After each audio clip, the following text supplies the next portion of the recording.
NT Ramarao విగ్రహాన్ని పెడితే వ్యతిరేకిస్తున్నా, బరాబర్ వ్యతిరేకిస్తా.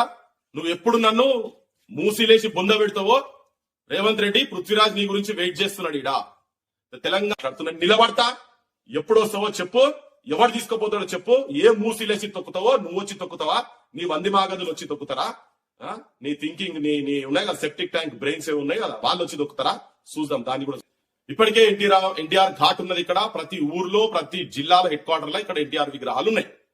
మా విగ్రహాలు, మా చెన్నారెడ్డి విగ్రహాలు, మా పివి నరసింహారావు విగ్రహాలు ఎక్కడ కూడా మీ ఆంధ్ర ప్రాంతంలో లేవు. లేకపోతే ఇప్పుడు కొత్తగా ఎన్టీ రామారావు ప్రభుత్వంలో యువకులకు అన్యాయం జరిగింది. 610 జీవో తీసుకొచ్చి అమలు చేయలేదాన్ని. 58,000 ఉద్యోగాలు అప్పటికే 86-87 సంవత్సరంలోనే ఆంధ్ర ప్రాంతం వాళ్ళు ఇక్కడ ఇల్లీగల్ గా వచ్చి ఇక్కడ తిష్ట వేసి కూర్చున్నారు. వీళ్ళందరినీ అక్కడ పంపించాలి, అవసరమైతే ఖాళీ లేకుండా సూపర్ న్యూమర్ పోస్టులు క్రియేట్ చేసినా కానీ ఆంధ్ర ప్రాంతానికి పంపించాలని చెప్పని అప్పుడు ఆ జీవో తీస్తే ఆ జీవో అమలు చేయలే. ఇంకోటి, మా తెలంగాణకు సంబంధించినటువంటి రీజనల్ బోర్డ్ ను కూడా తీసిపడేసిండు, బంద్ చేసేసిండు ఎన్టీ రామారావు. ఈ ప్రాంత నక్సలైట్లే దేశభక్తులు అన్నాడు, నక్సలైట్లే నా అన్నలు అన్నాడు.